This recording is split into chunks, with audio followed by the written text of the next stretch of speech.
Bienvenue sur les ondes de Franc-Maçon tout le monde. Alors mon nom est Gab Masson et on est de retour une fois de plus avec un nouvel épisode du podcast où est-ce que vous choisissez volontairement d'accepter de vous faire parler dans le franc des yeux par moi ainsi que mes invités afin qu'on essaye de mettre peut-être un peu de franchise sur notre compréhension du monde dans lequel on évolue et notre compréhension de vers où on s'en va tout le monde ensemble. Je sais pas pour vous, mais rendu en juin 2024, personnellement, j'ai de plus en plus l'impression que ce monde-là dans lequel on vit est complètement inversé parfois de comment les choses devraient marcher logiquement et rationnellement. Peut-être que c'est juste moi qui déforme un peu ce qui se passe, mais il me semble qu'il y a beaucoup de choses étranges parce qu'on se fait souvent dire des choses, je lance des messages comme ça, on se fait dire que c'est tout à fait normal de vouloir électrifier 100% de toute la flotte automobile, je pense, d'ici 15 ans et de maximiser l'électricité en consommation à défaut d'autres modes de ressources d'énergie, alors qu'en même temps, on se fait dire qu'on est en crise énergétique et qu'il n'y a pas assez d'électricité pour consommer. Donc, ça semble un peu incohérent, ce genre de choses-là. Encore une fois, on se fait dire peut-être des fois aussi que c'est parfaitement logique de mettre 100% des fonds de recherche sur des maladies comme le cancer, sur la recherche dans la génétique et les causes génétiques de ce cancer-là. Mais si tu vas sur Wikipédia, on regarde puis ça dit qu'il y a juste 5 à 10% des cancers qui sont officiellement notés comme étant de causes officiellement génétiques. Donc, encore une fois, là, je me dis des fois, c'est bizarre, ça manque de cohérence.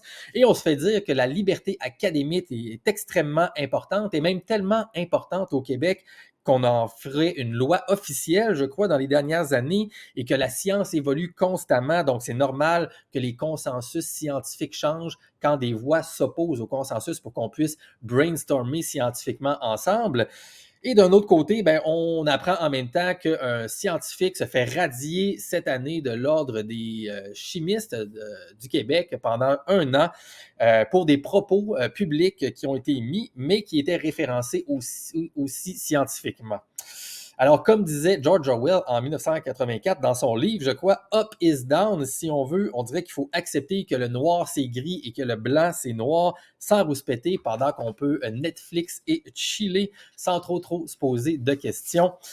Bref, aujourd'hui, on va étudier un de ces cas ici d'inversion du réel, selon moi, en tout cas mon humble opinion. On verra ce qu'il en est avec mon invité. J'ai donc le grand bonheur d'accueillir pour vous le professeur titulaire de l'Université du Québec à Trois-Rivières, qui enseigne dans les domaines reliés à la biochimie depuis 1994, ça fait pratiquement 30 ans. Également, il est détenteur d'un PhD en biochimie à l'Université de Montréal, d'un post-doctorat en biologie également, en biologie moléculaire, voilà, des plantes du MIT à Boston. Il a été plutôt directeur du LSIA, Laboratoire scientifique des intolérances alimentaires, dans les années 2010 jusqu'en 2022. Et je crois qu'il était également récipiendaire en 2012 de la médaille du mérite du Conseil interprofessionnel du Québec. Aujourd'hui, par contre, il est ici en son nom personnel, bien sûr, et j'en profite pour vous lancer mon petit avertissement. Tout le monde qui écoute ici en vidéo ou à l'audio, en bon québécois, un trigger warning. Si vous avez tendance à faire des crises de panique en entendant des personnes à la carrière scientifique qui s'expriment d'une façon qui va à l'inverse des consensus médiatiques, scientifiques et tout ça, et que ça vous cause des crises d'urticaire, vous n'êtes pas obligé, bien sûr, de vous faire souffrir et d'écouter cet épisode de balado. Hein? C'est volontaire ici. On est dans le positif, tout le monde, dans la paix intérieure autant que possible. Donc, ne vous faites pas ce mal. Si ça te cause problème, passe à côté, sors dehors, va prendre une belle marche, fais-toi une petite tisane et peut-être une séance de musique de bol tibétain vibratoire pour te relaxer et on s'en portera tous mieux. Toi également, je n'en suis certain. Donc, tout ça étant dit, j'ai le bonheur, tout le monde, de vous présenter M. Christian Linard. Monsieur Linard, bienvenue au balado. Est-ce que vous êtes prêt ce soir à ce qu'on se parle dans le franc des yeux pour quelques heures? Oui, oui, je vous remercie beaucoup. Alors, je tiens à préciser d'un côté que je parle à mon nom personnel, d'une part, et que je n'ai pas de conflit d'intérêt, et que en général, quand je parle, je me réfère, c'est pas mon opinion personnelle, c'est ce que j'ai lu, notamment dans les articles scientifiques ou bien dans des livres, et que j'essaie d'expliquer à vos éditeurs. Excellent. Ben, merci beaucoup pour la clarification. Donc, c'est très clair. On en profite pour faire les avertissements nécessaires. Monsieur Linard, ben, évidemment, j'ai passé plusieurs minutes à vous remercier avant qu'on commence, mais je veux vous remercier en avant de tout le monde ici. Merci beaucoup d'avoir accepté l'invitation sur mon humble petite plateforme ici où est-ce que je m'amuse à essayer c'est ça, de voir un petit peu où est-ce qu'on est, vers où on s'en va au Québec avec beaucoup de questions, mais j'ai une tendance à être assez intéressé par les questions scientifiques en général. Donc, votre dossier, bien que je ne vous connaissais pas, moi, avant la pandémie, quand je vous ai découvert, je pense que c'était juste pour savoir avec Hello. J'avais juste vu votre nom passer avant tout ça, mais je n'avais pas porté attention tant que ça à votre dossier. J'ai vraiment été fasciné, en fait, parce que, d'un côté, par la qualité de votre carrière, de vos formations, donc la notoriété, on pourrait dire, académique et scientifique dont vous disposez, et de deux, par la teneur, en fait, de vos propos en revisitant ça, les propos que vous avez mis en votre nom personnel sur vos tribunes publiques, personnelles et tout ça, assez rigide et tranché quand même sur certaines questions dont on pourra peut-être parler aujourd'hui. Je suis curieux de voir où est-ce qu'on ira avec cette discussion-là, M. Linard. Donc, merci beaucoup. Et juste en commençant, évidemment, donc, je vais lire un petit extrait du dernier article où est-ce que votre nom est paru dans les médias récemment, il y a quelques semaines, en fait, là, ici au Québec. Dans le Journal de Montréal, M. Linard, vous avez été mentionné dans un article de Dominique Scali le 28 mai 2024. Et on pouvait lire en fait, donc comme quoi vous aviez été radié de l'Ordre des chimistes pour 1 an. Je cite l'article ici, on dit « Monsieur Linard a été déclaré coupable en juillet 2023 de 11 chefs disciplinaires. L'ex-chimiste devra payer 8 500 $ d'amende, en plus de 2 500 $ de frais d'expertise, conclut-on dans la décision sur sanction de février dernier. » Donc, j'imagine que vous connaissiez peut-être déjà la sanction avant que ce soit médiatisé. Je ne suis pas certain, en fait. Mais la question à la base, c'est comment ça va? Comment est-ce que vous vivez avec ça, M. Linard, de votre côté, dans votre vie personnelle? Oui, ça va très bien, il y a pas de problème et je dois remercier aussi tous ceux qui sont avec moi, qui m'épaulent un petit peu. J'étais au moment même où la sanction, même déjà, même durant les audiences, je voyais déjà où ça allait me mener, hein. C'est-à-dire que je voyais, c'est toujours mon impression, mais j'avais la nette impression que les choses allaient systématiquement en ma défaveur et que je ne devais pas me fier à la justice. Ça, c'est bien important. Et je me suis rendu compte, effectivement, que mes intuitions étaient tout à fait bonnes. J'avais un certain espoir, mais l'espoir ne fait pas vivre, donc c'est la réalité. Et donc, je m'attendais un petit peu à ces choses-là. Puis comment ça se passe, en fait, concrètement, quand on reçoit cette décision-là de l'ordre, en fait, un ordre scientifique qui vous radie? Est-ce que vous le saviez déjà dès février ou vous avez appris ça plus récemment comme... Oui, non, je savais. Et il faut faire attention. Un ordre n'est pas une société savante.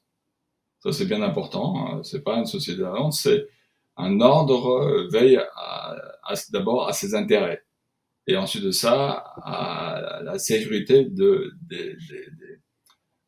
des clients qui sont servis par le professionnel.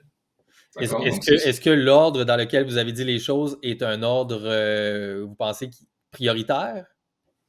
alors, il faut savoir que premièrement, l'ordre des chimistes, il y a d'un côté les chimistes qui s'occupent de la chimie générale, euh, et puis il y a ceux qui s'occupent, par exemple, de la biochimie, donc de la chimie de la vie. La chimie générale, en général, c'est la chimie minérale, organique à la limite, alors que la biochimie, c'est la chimie de la vie, de tout ce qui vit.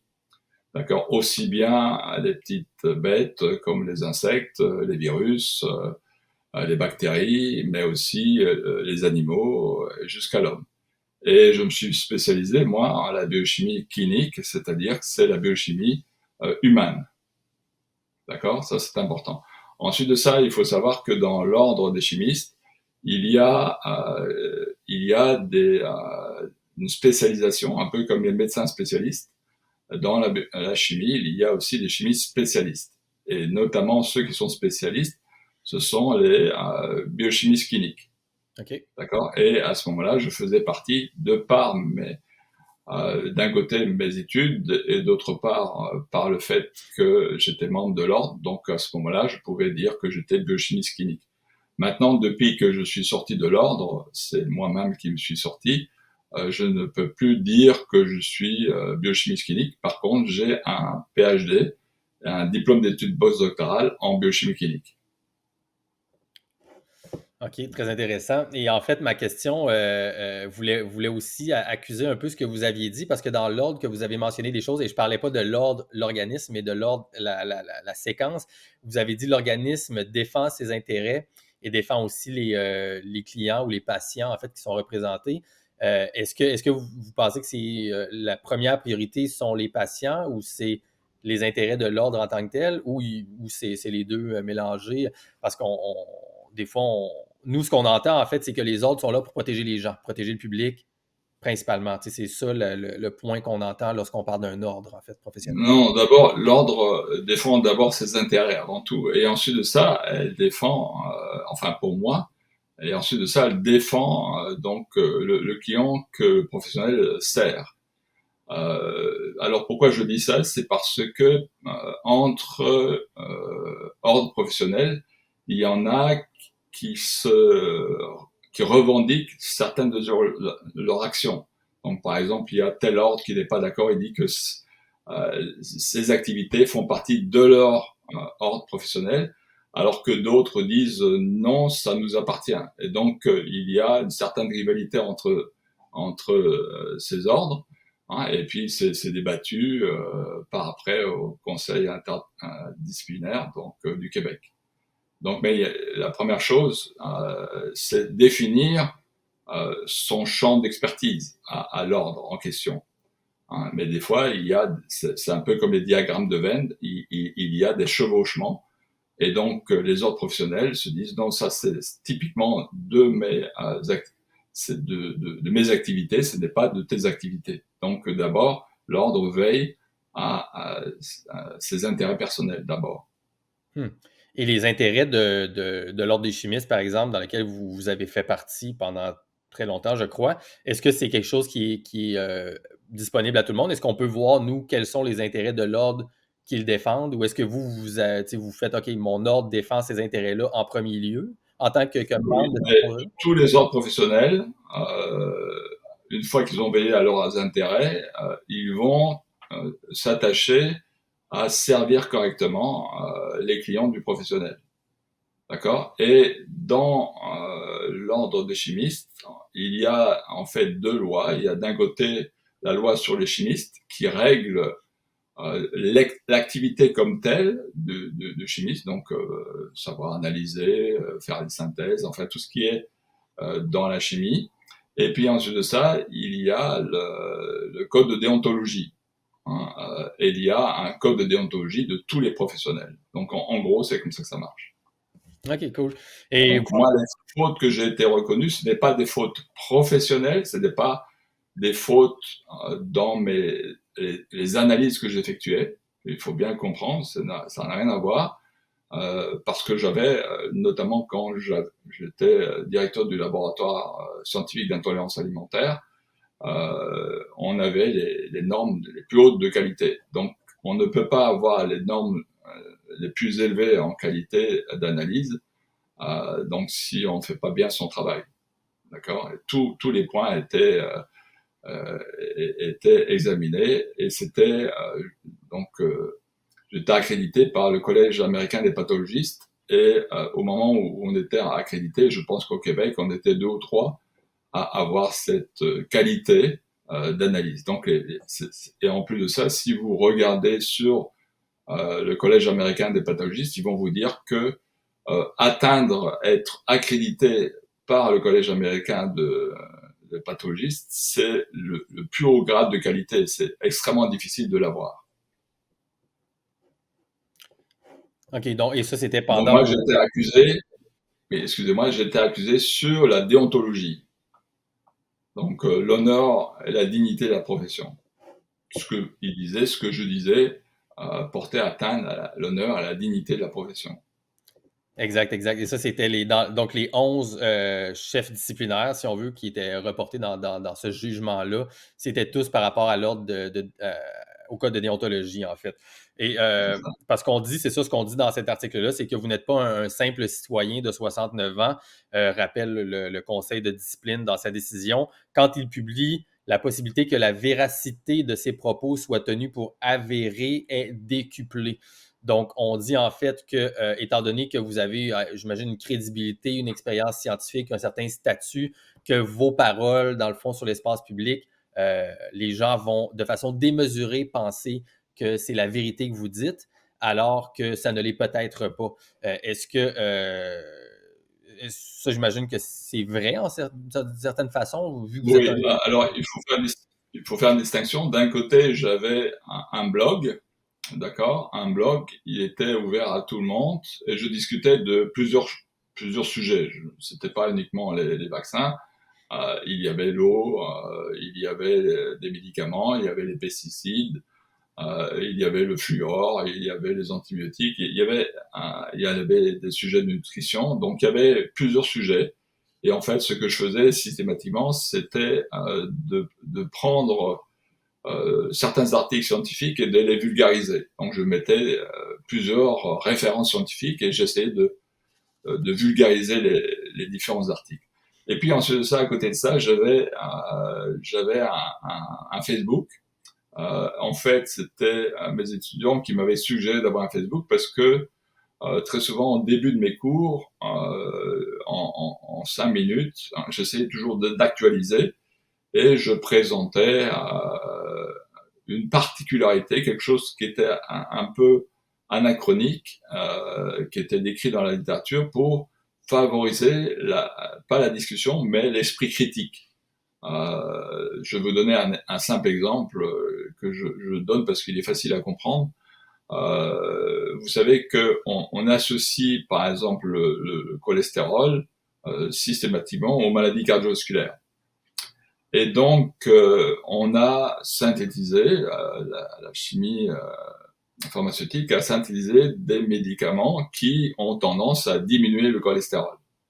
Donc, on a vu apparaître dans le temps, si je regarde en abscisse, donc horizontalement, on voit que, donc je ne me rappelle plus très bien à partir de quand ça a commencé à exister, disons les années 60, 70, 80, apparaissent ces médicaments et donc on en vendait de plus en plus. Et d'autre part, on regardait le taux de mortalité cardiovasculaire. Donc normalement, plus on vend des médicaments donc qui baissent le cholestérol, on devrait s'attendre à une diminution des maladies cardiovasculaires. En théorie, si ça marche. Or, un article que j'avais trouvé dans British Medical Journal montrait que ce qui était étonnant, c'est que les maladies cardiovasculaires restaient constantes, alors qu'on s'attendait à ce que ça diminue. D'accord?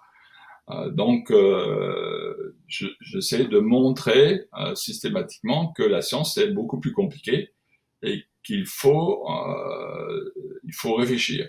Et ce qu'on dit aujourd'hui n'est pas nécessairement valable demain. Donc, en science, tout change. D'accord?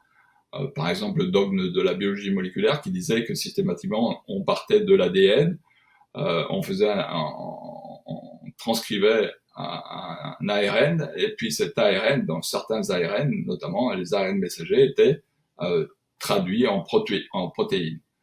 Et puis, ça, c'était le dogme général. Et puis, on disait que c'était pas possible de faire, à partir d'un ARN messager, de refaire un ADN. Jusqu'au jour où est apparu les rétrovirus, notamment le HIV, où on a pu montrer que effectivement, il existait des enzymes, des transcriptases inverses, qui pouvaient, à partir d'un ARN messager, retranscrire un ADN. Donc, c'est pour vous dire que en science, ce qu'on dit aujourd'hui ne peut pas être nécessairement vrai demain. Évidemment, il y a toujours des bases qui restent.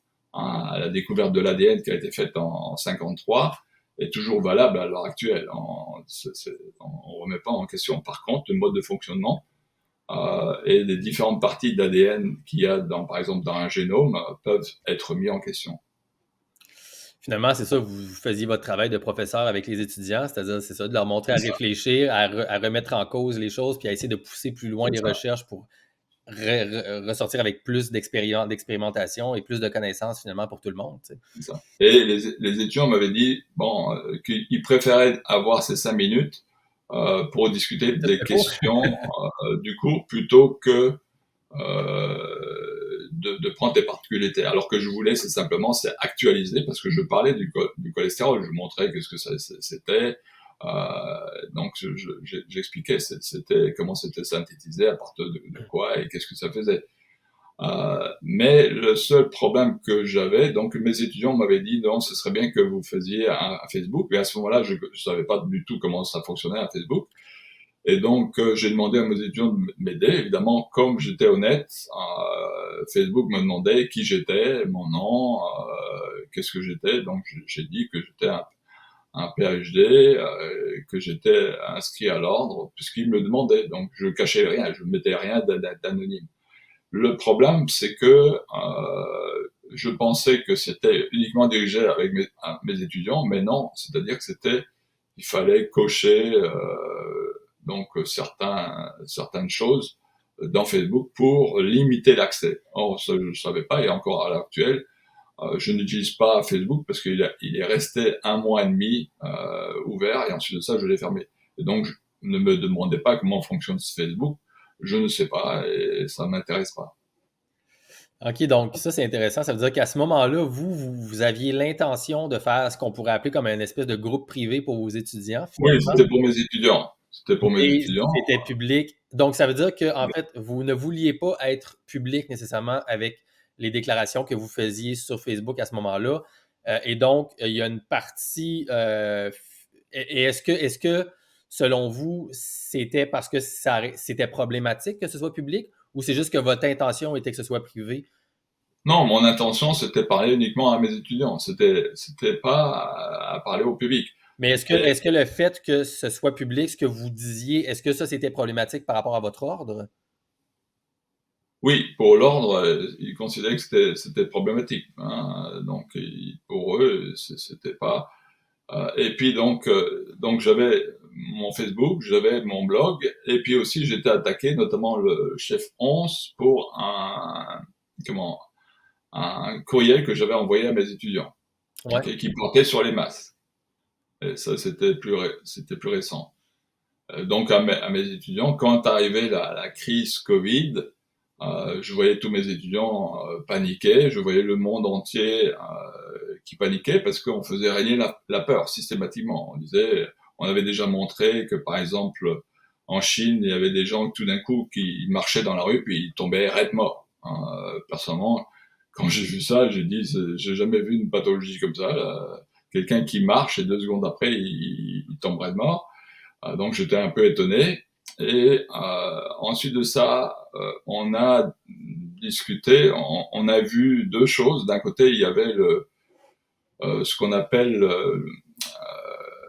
le bateau de croisière, où il y avait des personnes âgées et qui tout d'un coup, le princesse, je ne sais plus comment il s'appelait là, donc un paquebot qui avait 3000 personnes relativement âgées et tout d'un coup il y avait eu le Covid et puis de ces 3000 il y avait que 8 morts de ce côté-là et puis un peu plus tard ce qu'on a vu c'était le porte-avions Charles de Gaulle qui avait dû rentrer à sa base puisque il y avait eu des, des militaires sur ce bateau qui avaient été malades et on avait dû rapatrier, donc retourner, le porte-avions était revenu à sa base, et en fait, il y avait aucun mort. Hein. Donc les soldats avaient été malades, et donc là, très rapidement, et ça a été confirmé par après sur World in Data,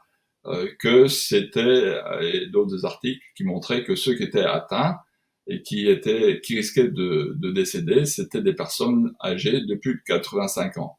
Ouais. Donc, d'office, je me suis dit, c'était pas si dangereux que ça pour des jeunes. Ok, j'entends. Surtout des jeunes qui n'avaient pas de cordon militaire. Et on le voyait déjà. Et ensuite de ça, quand les masques sont arrivés, j'étais tombé sur un article de revue scientifique, donc dans lequel il y avait plusieurs articles d'un côté scientifique, de revues de littérature. Donc c'était tous les articles de revue qui revenaient ensemble et montraient que le masque n'avait pas d'efficacité pour se protéger des infections respiratoires supérieures. Et donc, moi, ce que je voulais leur faire comprendre, c'est dire, si vous voulez vous protéger donc de cette infection respiratoire, c'est peut-être en vous lavant les mains ou en aérant la pièce, mais c'était pas, ils ne comptaient pas sur le masque pour vous protéger. C'était ça que je voulais dire. Ça, c'était dans le courriel que vous aviez envoyé à vos étudiants, c'est ça? Exact, parce que ils m'ont attaqué sur les trois médias. D'un côté, le courriel que j'ai envoyé à mes étudiants, le Facebook qui a été ouvert à 1 mois et demi. Donc c'est quand j'ai vu que on discutait de sujets de mon Facebook. Donc c'est un journaliste de la presse qui avait dit, qui avait été voir. Et donc quand j'ai vu qu'il publiait, à ce moment-là, tout de suite, j'ai fermé mon Facebook. Ouais, je pense que c'était Philippe Mercure le 12 avril 2019 dans la presse qui avait noté, là, puis il avait fait quand même un dossier très très long là, sur vous avec des captures d'écran de Facebook et tout ça. Puis il avait été chercher des propos de Caroline Quach, là, qui était je me souviens plus la chef de quel organisme là, à ce moment-là pendant la pandémie, ainsi qu'un autre, Monsieur Brian Ward de l'Université McGill, le docteur Ward également, qui ont commenté vos trucs, puis qui étaient acerbe ou en tout cas assez dur envers vos propos là, à ce moment-là dans cet article. D'ailleurs, entre autres, rapidement, là, juste peut-être, j'avais sorti une couple de citations, je pourrais en profiter vu que vous venez de parler de cet article-là. Ce que M. Ward de l'Université McGill disait, il disait c'est irresponsable de sa part de relayer seulement les articles qui montrent. Là, évidemment, on parlait à ce moment-là, là, on ne parlait pas de la pandémie, on parlait de la vaccination, en fait. Et le docteur, il disait c'était irresponsable de sa part de relayer seulement les articles qui montrent que les vaccins sont terribles. On sait pourtant que les vaccins sauvent des vies, c'est indiscutable, tranche le docteur Brian Ward du département de médecine et expert des vaccins à l'Université McGill. Le docteur Ward estime inacceptable que Christian Lunard occupe un poste de professeur dans une université québécoise et il dit il doit perdre son emploi. Citation directe de M. Ward dans ça, c'est quand même assez raide. Et la docteure Quach, elle, Caroline Quach, pédiatre, microbiologiste, infectiologue, elle disait comme toute position qui ne montre qu'un seul côté de la médaille, c'est problématique, surtout quand les gens ont une posture comme un poste de professeur, comme M. Linard, dit la docteure Quach. Alors, qu'est-ce que ça vous disait à ce moment-là? Est-ce que vous aviez l'impression justement d'être biaisé et de montrer juste un côté de la médaille par rapport au vaccin ou au masque ou autre chose comme ça? Non, non, non. Ce qui est important, encore une fois, c'est revenir ce que je voulais indiquer, parce que bon, systématiquement, il y a un narratif qui est constant. Donc, il y a plusieurs dogmes, enfin, c'est pas des vérités, mais c'est plutôt des dogmes de la médecine à l'heure actuelle. Par exemple, on a entendu les vaccins sont sûrs et efficaces, les vaccins ont sauvé des vies. Les antibiotiques, il faut faire très attention de ne pas trop les donner parce qu'ils entraînent des résistances aux antibiotiques. Il faut pas, par exemple, les nouvelles molécules sont toujours mieux que les anciennes molécules. Donc disons, c'est des dogmes en quelque sorte, d'accord. Mais là, il n'y a pas de dogme comme tel en science. Un dogme est vrai jusqu'au moment où on prouve l'inverse. Et donc à ceux qui disent que j'étais biaisé, moi ce que je recommande fortement, c'est d'être d'actuel. Donc pour les vaccins traditionnels, je recommande à tout le monde, s'il veut s'intéresser, donc de lire des tortues jusqu'en bas, vaccins, sciences et mythes. D'accord. C'est commenté par deux scientifiques de haut calibre. D'un côté, le docteur de Lorgeril et d'autre part, le docteur Malone, donc celui qui a trouvé comment transfecter des cellules avec l'ARN messager. Donc ça, c'est bien important.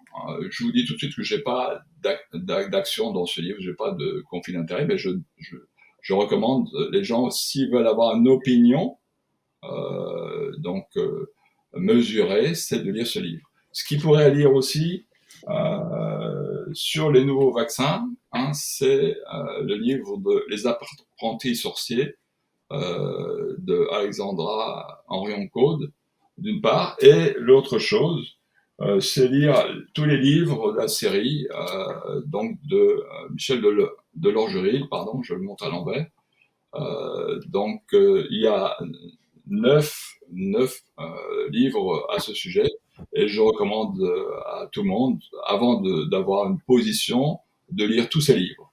D'accord. Donc, c'est des livres de vulgarisation, mais qui sont tous référés.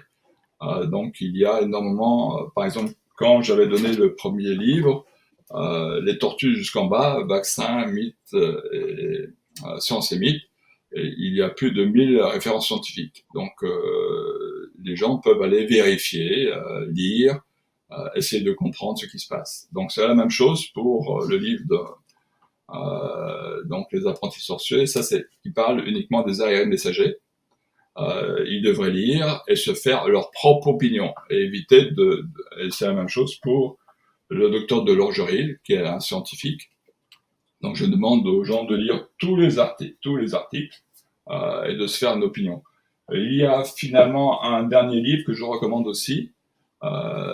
C'est du professeur Michel Georget, Vaccination, donc de Michel Georget, Les vérités indésirables. Donc, je recommande que les gens lisent tous ces trucs-là, hein, s'ils ne veulent pas lire la littérature scientifique, hein, et s'ils doutent un petit peu, eh bien systématiquement, il y a des références scientifiques et ils peuvent aller les voir. Ils vont apprendre aussi comment on crée un article scientifique, quelles sont les études et comment elles sont menées. Donc, je recommande vivement de lire ces livres-là. Et ensuite de ça, ils pourront discuter. J'adore ça, en fait, évidemment, parce que dans ces livres-là, c'est sûr qu'il y a beaucoup de choses qui sont... moi, j'ai pas lu tous ces livres-là. En fait, j'ai lu d'autres livres qui, je pense, parlent un petit peu là, des mêmes sujets et de certains angles similaires. Donc, vous dites, avant d'émettre des opinions sur la scientifique, les scientifiques, les médecins, les chercheurs devraient lire ces livres-là pour bien s'informer et avoir un portrait global de la chose. Mais C'est ça. Et puis, autre chose qu'ils ne devraient pas avoir, c'est des conflits d'intérêts. C'est-à-dire qu'il y a énormément de chercheurs qui vont se prononcer alors que leur subvention vient directement ou indirectement des compagnies pharmaceutiques. Alors évidemment, ceux-là ne vont pas pouvoir parler. Hein. Donc ça, c'est important de regarder les sources de financement de ces chercheurs. Et même, il faut savoir que même quand on reçoit des subventions du gouvernement, il faut savoir que le gouvernement reçoit lui-même des subventions des compagnies pharmaceutiques ou d'autres compagnies privées. Donc, il faut faire très attention à ces choses-là. certainement dans les conflits d'intérêts. Par contre, moi, c'est un point, juste pour le plaisir de le dire aussi, ça ne veut pas dire non plus que parce que quelqu'un est financé par une entreprise ou par un gouvernement qu'il va être biaisé automatiquement. Donc, parce que des fois, il y a des gens qui ont tendance à tomber dans l'autre côté. Donc, ils vont faire aussitôt qu'il y a un financement qui vient d'un endroit, ça veut dire que c'est biaisé. Mais en fait, c'est pour ça que je pense que l'important au final, c'est d'aller dans la méthodologie des études et de voir un peu comment l'étude a été faite, ça va tromper en fait tout le reste, malgré les conflits potentiels d'intérêt, je crois. Mais ce que j'allais vous demander, en fait, M. Linard, c'est donc, vous dites que c'est important de lire ces livres-là avant donc d'émettre des opinions potentiellement et de prendre parole sur ces sujets-là, principalement sur les vaccins. Mais j'imagine que lorsqu'on fait une formation académique de sciences, donc principalement en médecine ou peut-être en infectiologie ou en immunologie, ben, pour que les personnes formées qui sortent de ces cours-là et qui ont ces diplômes, en fait, qui deviennent nos experts, j'imagine qu'eux, dans le fond, ils ont accès à ces livres-là et qu'ils les lisent probablement en formation ou qu'ils sont formés sur ce qu'on trouve dans ces livres-là. Donc, est-ce que je me trompe ou Non, dans... non, pas nécessairement. Bon, la première chose qu'il faut savoir, c'est que Une compagnie pharmaceutique va jamais publier un article qui lui est en sa défaveur. Vous avez jamais vu un commerciant qui va dire ce que je vends, c'est de la camelote. Il ferait faillite. Jamais entendre une publicité d'une compagnie d'automobile ou d'aviation qui dit attention, tout ce que je fais là, c'est de la camelote. Il y a des risques avec ma voiture.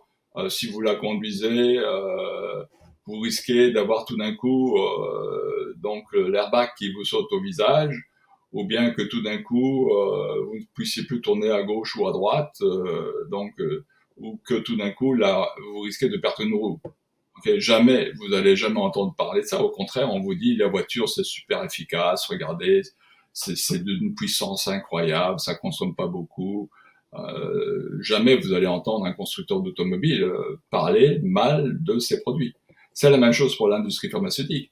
Et quand elle va engager donc des chercheurs ou bien d'autres compagnies donc pour valider ses études, parce que ça se fait, c'est toujours dans le sens de montrer que le produit va très bien et qu'il est bon.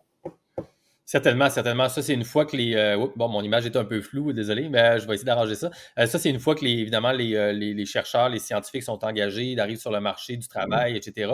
Mais à l'université, en fait, j'imagine que, ben, en fait, je pose la question, tu sais, ou c'est une question avec un clin d'œil sous-entendu, mais est-ce qu'à l'université, en théorie, est avant l'industrie, est détaché de l'industrie et pour la culture de nos futurs médecins et tout ça, eux, est-ce qu'ils ont ces livres-là dans leur corpus académique? Est-ce qu'ils apprennent les deux côtés lors de leur Non, formation? non, non, parce que bon, il faut savoir que les livres, par exemple, le livre de Henri Encaude, Alexandra Henri Encaude, est apparu beaucoup plus tard. Donc, c'est-à-dire qu'on a mis au point les vaccins à ARN messager, puis tout d'un coup, ce livre est sorti. D'accord. C'est la même chose pour les tortues jusqu'en bas. C'est apparu beaucoup plus tard. Donc, il faut s'intéresser, et puis il peut y avoir un biais, c'est-à-dire que par exemple quelqu'un disons, qui a dans sa tête que pour lui les vaccins sont sûrs et efficaces, donc quand il va voir quelqu'un qui lui remet en question, il peut dire non, c'est faux, c'est faux. Donc il faut savoir que des fois, des scientifiques vont partir sur une opinion personnelle qu'ils prennent comme un postulat. Et donc, ils vont dire non, comment ça se fait il faut savoir se remettre constamment en question. Ça, c'est important. Donc, il y en a qui ont toujours cru une chose, et quand tout d'un coup, cette chose-là est remise en question, c'est difficile pour un scientifique d'être mis en question. Ça demande énormément, premièrement, d'ouverture d'esprit, et ensuite de ça, d'avoir une humilité, de voir que une vérité qui était vraie hier, tout d'un coup, elle n'est plus vraie aujourd'hui. Donc il faut une certaine humilité. On ne connaît pas, on est toujours à la frontière, et quand on trouve quelque chose, on s'aperçoit que c'est ce qu'on a trouvé pose encore plus de questions. Tu sais, honnêtement, c'est intéressant en bout. C'est controversé, en fait, ces sujets-là. Même moi, en parlant de ça, tu sais, je suis comme, bon, à quel point est-ce qu'on peut en discuter franchement du sujet de la vaccination et tout ça, parce qu'il y a tellement de tensions autour de ça, c'est très, très explosif. Fait qu'en fait, dans ces livres-là, tu sais, parce que, bon, vous avez fait plusieurs déclarations controversées qui ont été mises à défaut par l'Ordre des chimistes et par les experts là, médiatiques qu'on recense dans ces articles-là ici. Fait qu'en fait, dans ces livres-là, qu'est-ce qui vous est apparu comme information, peut-être qui a été nouvelle, justement, et qui vous a fait évoluer dans votre perception au niveau scientifique, au niveau référencé de l'entreprise de vaccination, finalement? Mais moi, il y avait plusieurs sujets qui me mettaient, parce qu'au début, donc, ce qui m'est apparu un petit peu quand je lisais la littérature, c'est de voir que on pouvait, parce qu'on disait systématiquement, les vaccins sont sûrs et efficaces. Alors que quand je lisais la littérature, je voyais déjà des signaux qui montraient que c'était pas sûr et efficace à 100%. Et là, est-ce qu'on parle de les vaccins En général, mRNA? en général, hein, c'est Non, ça? en général. Bon, c'est vrai que maintenant, il y a deux types de grands plateformes. Il y a d'un côté les vaccins traditionnels où on donnait une molécule ou bien un virus inactivé ou vivant mais inactivé, donc un virus mort, pareil, en quelque sorte, ou bien un virus vivant mais donc inactivé en quelque sorte. Et puis maintenant, il y a les plateformes ARN messagers. Donc c'est une nouvelle technologie, une nouvelle plateforme qui vient d'arriver. Ça va, donc faut distinguer ça. Mais déjà, je voyais des articles revus par des pairs. Je vais vous donner, par exemple, des articles récents parce que donc je suis d'origine belge et je m'intéresse à ce qui se passe en Europe. Et j'avais vu que, par exemple, il y avait certains pays qui obligeaient la vaccination. D'un côté, il y avait des pays que c'était un ou deux vaccins seulement qui étaient obligatoires. Et d'autres, il y en pouvait, par exemple, en France, il y en avait 11. Et maintenant, on va augmenter encore à 14. Et puis, ça va encore augmenter. Et donc, j'étais toujours étonné de voir que d'un côté, il y avait des pays qui disaient vaccinez-vous contre ça, deux, trois vaccins, et puis d'autres qui en faisaient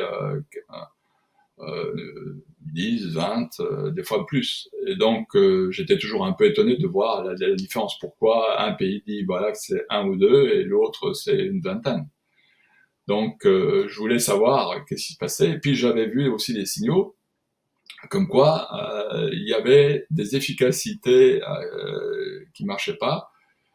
Par exemple, je voyais par exemple que même si l'individu était immunocompétent, il y avait des vaccins, par exemple on donnait l'hépatite B à des gens et je voyais que 5% d'individus qui n'avaient pas d'anticorps. Donc c'est une façon de voir si l'individu, une fois qu'on a stimulé son système immunitaire, fait des anticorps IgG. Et je voyais qu'il y avait à peu près 5% des individus qui ne faisaient pas d'anticorps. Donc ceux-là étaient vaccinés, mais ils n'étaient pas protégés contre la maladie.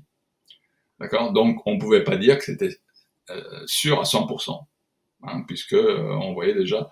Et puis c'était la même chose. Hein, donc ça c'était concernant l'efficacité et la sécurité. Donc, Là encore, c'est-à-dire, excusez-moi, donc, c'est-à-dire que dans le fond, le message reçu comme de quoi que ces injections-là, ces vaccins-là sont efficaces à 100%, était contredit par des études qui démontraient qu'il y avait environ 5-10% ou peut-être plus de gens qui visiblement ne produisaient pas la réaction comme de quoi que ça les protégeait. Et donc là, il y a une discordance entre le message et l'étude. c'est ça. Et donc d'ailleurs on l'a bien vu pour les vaccins anti-Covid. On a bien vu que plein de gens qui avaient été vaccinés en fait, ont fait la maladie. Donc, on le voyait systématiquement. Et c'était pas 5% de gens qui faisaient la maladie, c'était beaucoup plus, alors qu'ils avaient été vaccinés. Et ils faisaient 2, 3 fois la maladie. Donc, ça, c'était important de savoir. Ensuite de ça, c'est de voir, Et d'un c'est dans côté, quelles années que vous avez commencé à vous intéresser à ces études-là puis à voir les contradictions? On est à peu près quand dans le temps? déjà dans les années 2000, j'avais regardé ça. OK. Donc, je suivais.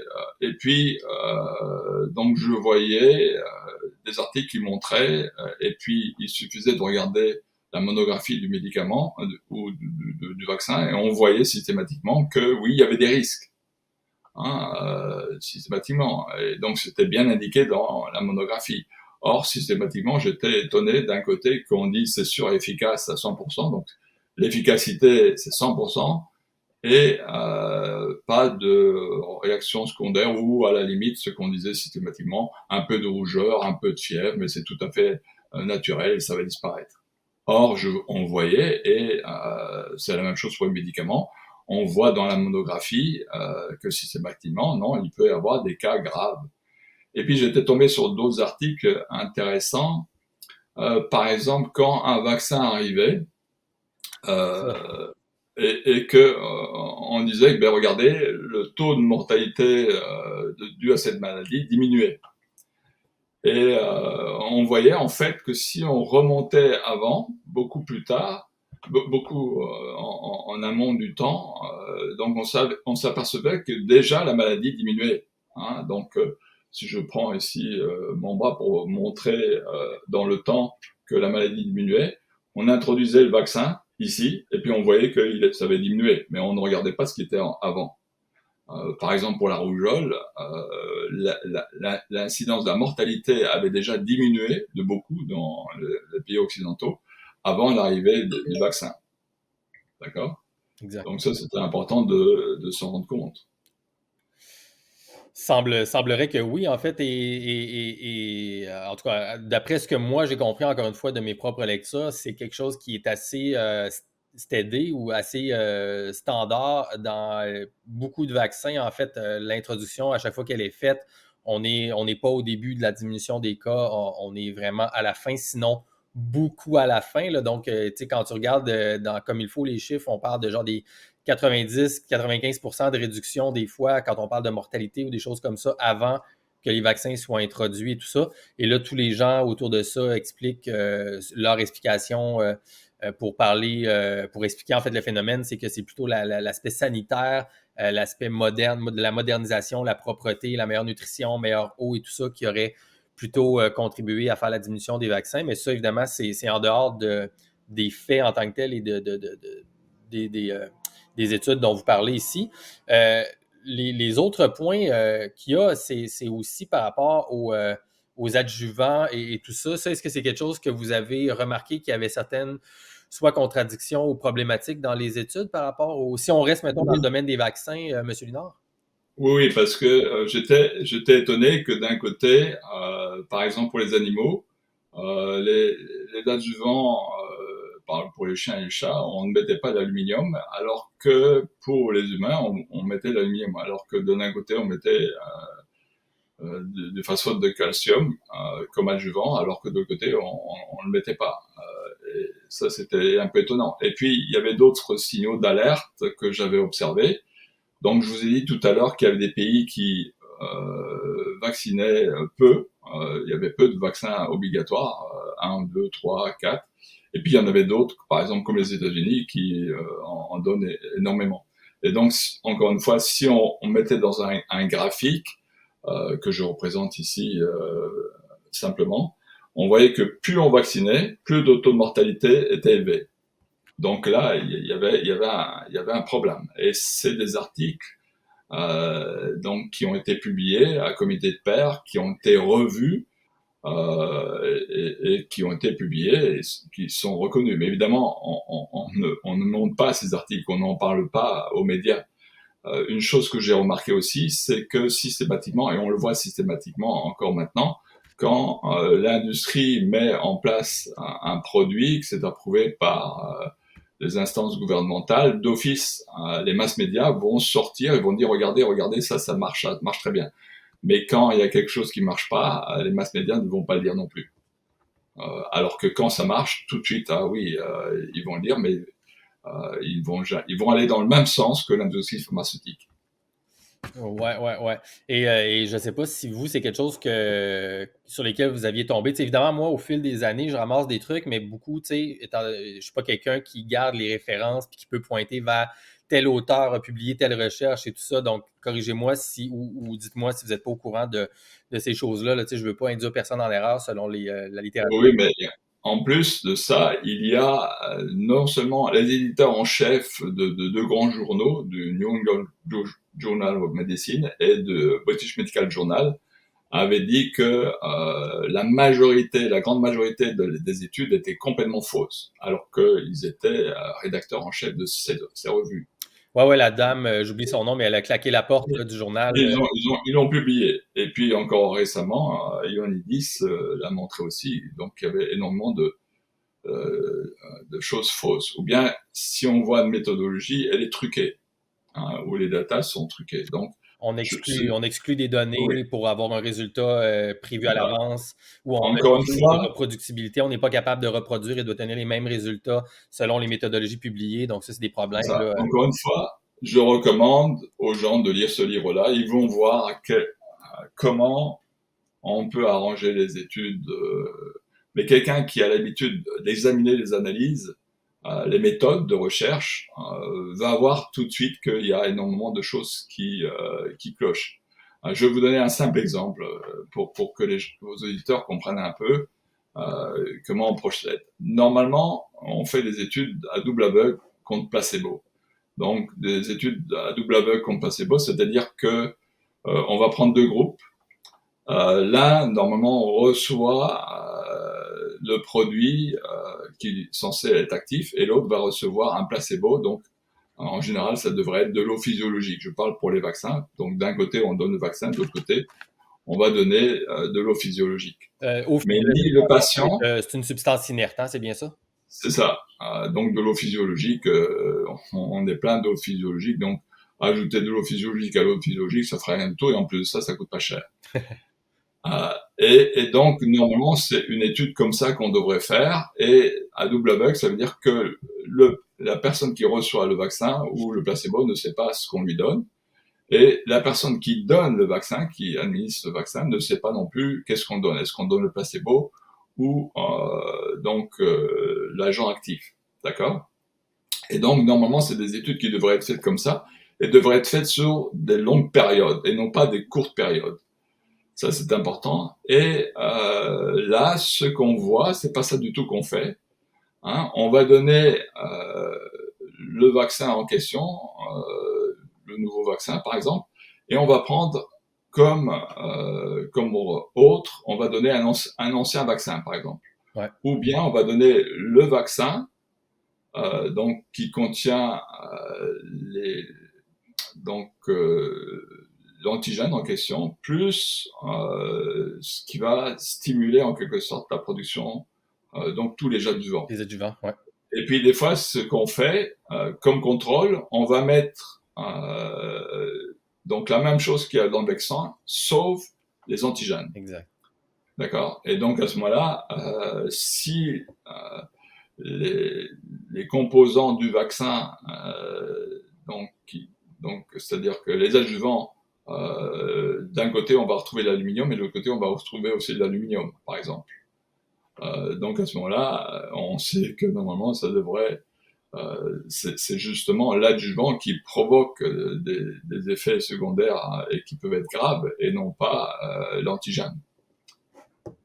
Donc c'est de regarder comment les études sont faites. Mais encore une fois, je recommande aux gens, pour bien s'en rendre compte, c'est de lire les tortues jusqu'en bas. Et vous allez comprendre pourquoi les auteurs ont choisi ce titre-là. Hein, vous allez comprendre pourquoi. Et donc, je peux, si on a le temps, je peux le dire en quelques mots là. Ah ben écoutez, moi, je trouve ça fascinant en fait parce que c'est le genre de sujet que, tu sais, moi, à mon petit niveau personnel, j'ai glissé des bribes à gauche et à droite dans certaines de mes vidéos passées, des choses comme ça, tu sais, mais évidemment, ça dépend pour qui, mais dans mon cas, quand tu n'es pas avec quelqu'un qui peut soit te donner une contrepartie ou supporter tes propos avec une expertise, choses comme ça, ben tu te sens un peu tout seul dans un truc comme ça parce que c'est extrêmement à contre-courant juste de parler de ces choses-là ici. Puis non, moi, je vous dirais, allez-y en fait parce que même j'ai deux, trois autres petits points après que je vous poserai. Là. Donc, je vous laisse finir votre comparaison, votre exemple. Oui, donc les tortues juste en bas. Pourquoi les auteurs ont choisi ce titre-là? En fait, on comprend très bien. C'est sorti d'un livre anglophone que les anglophones connaissent très bien, où il y a un scientifique qui présente la cosmologie et dit voilà, les astres et la Terre est ronde, le Soleil sont ronds et le Soleil tourne autour du Soleil. Hein, donc la Terre tourne autour du Soleil et que l'univers est en expansion. Et puis à la fin de la conférence, il y a une dame qui s'approche du chercheur, une vieille dame qui s'approche du chercheur et qui lui dit ah c'est très bien ce que vous avez dit, mais moi j'ai une autre conviction, hein, c'est-à-dire que la Terre est relativement plate d'une part et qu'elle repose sur le dos de 4 éléphants. Alors le chercheur dit ah c'est intéressant ça et il dit ces éléphants ils reposent sur quoi? Et la dame réplique ben, sur quatre grandes tortues. Et ces quatre tortues, elles reposent sur quoi? Demande le chercheur. Et puis la vieille dame répond ben, sur une tortue géante. Et donc et la tortue géante sur quoi? Ben, elle dit, pour finir, ben, des tortues jusqu'en bas. D'accord? Et on comprendra en fait pourquoi l'auteur a choisi ça, c'est par justement quand on fait des études à double aveugle contre placebo, eh bien systématiquement, on analyse un nouveau vaccin avec comme contrôle un ancien vaccin. Et l'ancien vaccin, ça a été toujours la même chose, jusqu'au moment où, à un certain moment, on a pris, par exemple, le vaccin avec l'antigène et donc les ingrédients pour stimuler le système immunitaire. Donc, et d'autre part, tout ce qu'on a fait dans le contrôle, c'est retirer l'antigène. C'est ça. Puis ça, c'est quand même incroyable quand on pense à ça. Là, donc, ça veut dire que, puis là, encore une fois, là, si jamais je reformule ça dans ma bouche, vous me corrigez si je dis quelque chose qui ne fait pas de sens, mais c'est que on assume, en fait, depuis les premiers vaccins que le reste, à part l'antigène, donc à part le virus inactivé ou actif qui est supposément être dans l'injection, on assume que le reste est sécuritaire de vaccin en vaccin subséquent. Donc, lorsqu'on a un nouveau vaccin qui arrive, on assume que tout ce qui est dans l'injection, à part le virus, est sécuritaire. Donc, on teste celui contre un et on fait juste finalement isoler la variable qui est le nouveau supposé virus. Et le reste, on dit ça ne cause pas nécessairement de problème, c'est sécuritaire. Donc, on pense que les deux groupes, finalement, étant donné qu'il n'y a pas de différence entre le groupe contrôle ou le groupe pilote, tout est moins, et le nouveau groupe test, étant donné qu'il n'y a probablement pas de différence statistique au niveau des problèmes de maladie, de chronique ou d'encéphalite, des choses comme ça, ben, ça fait du sens. Mais les deux, finalement, ont reçu dans l'étude ce qui pourrait potentiellement être problématique. Alors que si on avait testé le nouveau vaccin contre l'eau inerte ou le salin, en fait, finalement, ben là, il n'y aurait pas du tout d'adjuvant, il n'y aurait rien d'autre. Et là, est-ce qu'il y aurait des différences statistiques de maladie ou de symptômes ou autres? Ben, finalement, on ne le sait pas, en fait. Donc là, on a un manque de données, finalement, au niveau de la sécurité de pratiquement toute la cédule vaccinale. Est-ce que je me trompe en disant ça? Oui, c'est ça. Et de voir que les expédients et ce qu'on ajoute avec le vaccin pour stimuler le système Les immunitaire, adjuvants?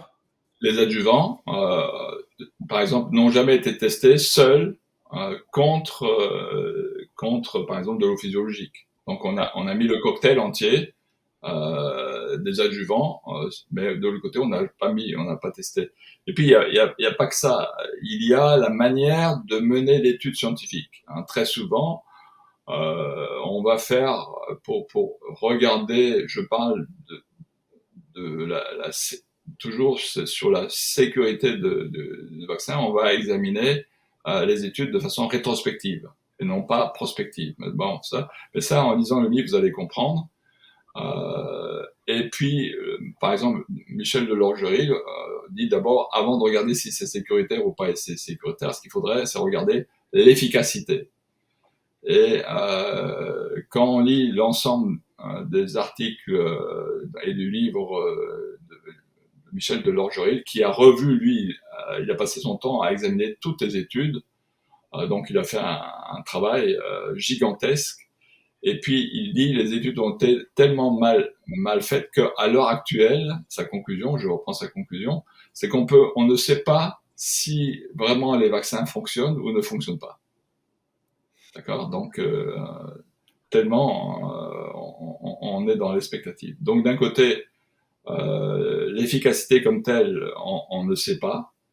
Et d'autre part, quand on regarde la sécurité, eh bien, on voit qu'on a, en quelque sorte, magouillé un peu les choses pour dire que c'est efficace. Là, j'ai de la misère à me contenir parce que là, je parlerai pendant 3 heures juste de toutes ces choses-là, mais quand même, je veux qu'on continue un peu dans certains petits détails, puis on a encore peut-être 30 minutes là, à notre temps là-dessus, mais je trouve ça vraiment intéressant d'avoir la chance, en fait, de pouvoir parler avec quelqu'un, avec votre expertise, votre esprit, qui en arrive à des conclusions qui semblent très logiques et que les gens qui s'intéressent à ces questions-là depuis 10, 15 ans et tout ça, qui ont lu finalement ces livres-là et d'autres livres et lu les études et finalement, parce que, tu sais, mettons quelqu'un comme moi qui s'intéresse à ça pour des raisons personnelles, tu sais, finalement, tu y crois pas. Tu sais, tu avales la logique, tu acceptes la logique, tu y crois, mais c'est tellement l'inverse qu'on entend partout, tout le temps. Finalement, c'est 100% l'inverse, qu'à chaque jour, finalement, que tu parles de ça, tu as l'impression que tu t'es fait avoir par quelque chose, puis que tu tombes dans la conspiration et toutes ces choses-là, mais alors que rigoureusement, scientifiquement, Tu sais, ce que j'ai en tête, c'est ce que vous dites, ça semble être les faits, tu sais. Mais l'affaire qui me fascine, mettons, quand on parle justement de la méthode scientifique, de comment est-ce qu'on doit établir des conclusions suite aux études, je ne sais pas si vous aviez vu, et peut-être que vous n'aviez pas tombé là-dessus, mais un des auteurs là, des livres sur la virologie, là, Stanley Plotkin, est-ce que vous connaissez le monsieur? Non, je connais pas. Il y a Ouais. tellement de choses à connaître que non, je connais pas. C'est les gros livres là, sur les maladies, en fait, et tout ça. Bon, en fait, bon, c'est pas grave, mais il avait fait une déposition, en fait, là, par le show en anglais de High Wire, je pense, en 2019. Il avait été interrogé par l'avocat de Aaron Siri, qui travaille avec Del Battery de High Wire pendant 8 heures de temps, quelque chose comme ça, sur la cédule vaccinale infantile, parce qu'il faisait beaucoup de travaux là-dessus entre 2015 et 2020, finalement, la pandémie. Et dans le fond, exactement le point que vous aviez dit. Donc, l'avocat Aaron Siri avait amené ces faits-là devant M. Plotkins, l'auteur des livres sur les maladies, sur les vaccins, en fait, la Bible des vaccins, en lui mettant cette espèce de contradiction-là ici. Pourquoi est-ce qu'on dit que c'est sécuritaire s'il n'y a pas d'études placebo inertes et tout ça?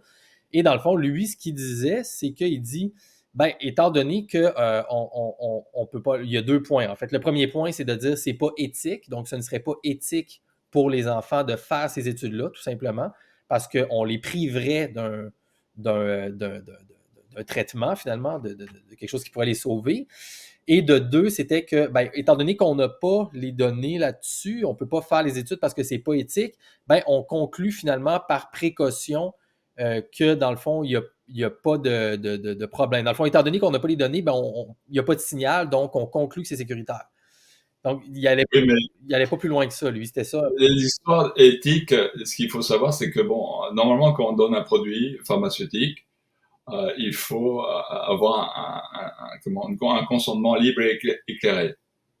Donc, il y en a qui vont refuser. Par exemple, je prends par exemple les Amish en général vont refuser la vaccination. Donc, et il y a eu d'ailleurs des études où on a pris les Amish qui ne voulaient pas être injectés d'aucun vaccin particulier, alors que la population, il y a d'autres populations qui disent oui, moi je veux bien être vacciné, et ils se font vacciner. Donc, dire qu'il y a un problème d'éthique, qu'on risquerait de ne pas sauver les individus, mais non, il y a des individus qui disent moi je prends pas de médicament, ou bien qui n'ont pas la possibilité de prendre ce médicament.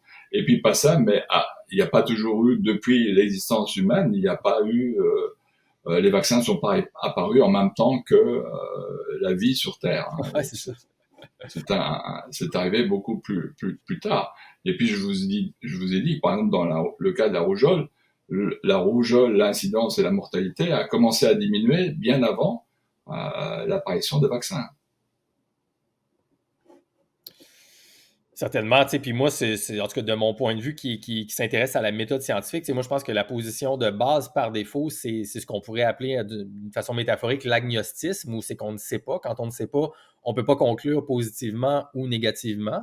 Donc, si on n'a pas les données, ben, on ne peut pas conclure d'assumer que c'est sécuritaire sans avoir les résultats de science. Tu sais, on peut à un certain niveau personnel, avec un consentement, on peut prendre la chance de faire ces choses-là, mais scientifiquement, ça me semble un peu prématuré comme conclusion. Si on change de sujet rapidement, M. Linard, Un détail. ouais, Ce qui est important, c'est de ne pas prendre tout ce qu'on lit comme cash. Je vais vous donner un simple exemple, et ensuite de ça, on va continuer. Par exemple, je ne sais plus en quelle année, juste avant les attentats de 2011, du 11 septembre 2011, ou juste après, je ne me rappelle plus, Colin Powell était arrivé à l'ONU avec une fiole à l'anthrax et disait voilà, Saddam Hussein donc a des armes de destruction massive. Et donc, on a attaqué l'Irak, on a tué plus de 400 000 jeunes enfants. Et en fait, quand on s'est rendu sur place, il n'y avait pas d'armes de destruction massive, mais il y a eu énormément de victimes qui ont été faites sur place. Et par après, donc le président des États-Unis et le président d'Angleterre avaient dit effectivement qu'il n'y avait pas d'armes de destruction massive, mais on avait fait la guerre et c'était trop. Moi, personnellement, quand j'ai vu Colin Powell qui arrivait avec sa fiole à l'anthrax et qu'on le montrait partout à toute la télévision pour faire admettre à tout le monde qu'il fallait faire la guerre, moi, personnellement, quand j'ai vu un individu tenait avec les mains nues une fiole à l'anthrax, je me suis dit, c'est pas possible parce qu'en plus de ça, il peut non seulement mourir, mais provoquer la mort de tous ceux qui l'entourent. Et donc, je disais, non, c'est une blague. Et par après, c'est avéré tout à fait vrai que c'était une blague, c'était monté. Donc, ce qu'on voit et ce qu'on dit, les gens devraient prendre systématiquement des pincettes et vérifier, ne pas gober systématiquement ce qu'on leur dit. Et c'est ce que je dis tout le temps à mes étudiants, ne prenez pas tout cash. Même ce que je dis, vérifiez-le. Donc, quand je donne des livres, il y a des références. Donc, je demande aux gens, ne m'écoutez pas, faites-vous votre propre opinion, lisez, regardez les articles scientifiques, essayez de passer du temps pour les comprendre. Évidemment, c'est pas toujours tout le monde, c'est pas nécessairement son domaine d'expertise et c'est déjà difficile de comprendre. Donc, à un certain moment, les gens se fient à gauche, à droite et se font une opinion et puis c'est tout. Donc, je m'excuse de vous avoir interrompu, mais Non, non, non, on est là pour ça. Moi, j'aime ça. En fait, même, c'est super, là. C'est vraiment cool. Je suis 100% d'accord de toute façon, tu sais. Et puis, parce que c'est avec justement cette idée-là. Moi, je suis souvent en train de dire la même chose sur mon show, tu sais. L'idée, c'est pas de dire que moi ou mes invités, on a la vérité, tout ça, tu sais. Faites votre propre opinion, mais utilisez les informations qui sont là ici pour vous faire aller sur des nouvelles pistes, pour vous faire chercher des nouvelles réflexions, des nouvelles pistes de recherche, etc. Et puis, voilà, tu sais, l'important, c'est de rester ouvert, finalement, avec un esprit ouvert aux nouvelles informations pour justement éviter de tomber dans le dogme mortifère et puis qui est tellement plein d'inertie, finalement, qui stagne et puis qui n'accepte pas de se renouveler, d'avoir de la nouvelle oxygène. Pour ça, il faut rester ouvert là-dessus. Fait que j'apprécie énormément votre commentaire, M. Linard. Euh, euh, ben, je vais me permettre peut-être de revenir quand même sur les deux, trois petits points rapides et puis sentez-vous à l'aise de répondre rapidement si vous voulez. Parce que, en fait, je suis tellement content d'avoir. C'est la première fois que je peux parler de ce sujet-là un peu plus en profondeur avec quelqu'un, en fait, qui a pris le temps de lire et qui s'y connaît et tout ça. Aviez-vous regardé les études sur comment est-ce qu'on avait évalué la sécurité de certains adjuvants, justement, qu'il y a dans les vaccins, comme sur les sels d'aluminium?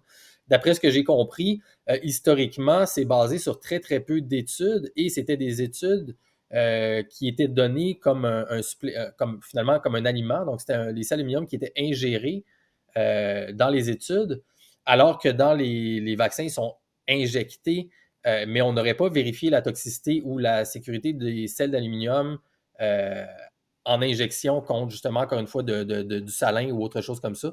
On l'aurait fait par un sel d'aluminium ingéré, alors que le corps a la capacité d'évacuer ça rapidement. Mais lorsqu'on injecte ça dans le tissu connectif, finalement, directement, ou dans les muscles, etc., ça pourrait être différent. C'est-tu quelque chose que vous aviez remarqué aussi? oui, oui.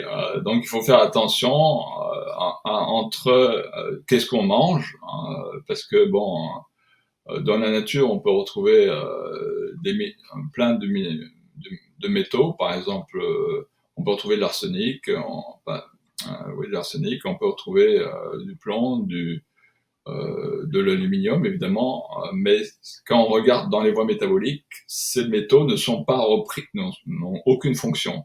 Donc, ils traversent simplement les cellules et le milieu extracellulaire, mais n'ont pas de fonction métabolique. C'est-à-dire que la cellule ne va pas utiliser dans ces enzymes, parce qu'il y a des enzymes qui utilisent des minéraux pour fonctionner. Donc, par exemple, le phosphore, systématiquement, le zinc peut l'utiliser, le fer, donc est utilisé. La preuve, c'est que on peut avoir une anémie fer-éprive, donc l'hémoglobine a besoin du fer. Donc il y a des enzymes ou des protéines qui utilisent des métaux pour fonctionner. Et il y a des métaux, comme les métaux lourds par exemple, qui peuvent être présents dans l'alimentation, qui peuvent être à la limite absorbés, mais en très faible quantité, et puis évidemment être éventuellement évacuer. Alors que, donc ça, il faut savoir que quand on ingère quelque chose, il y a une barrière intestinale, hein, et cette barrière intestinale essaie de sélectionner les aliments et de rejeter tout le reste. Évidemment, de temps en temps, il y a des choses qui passent.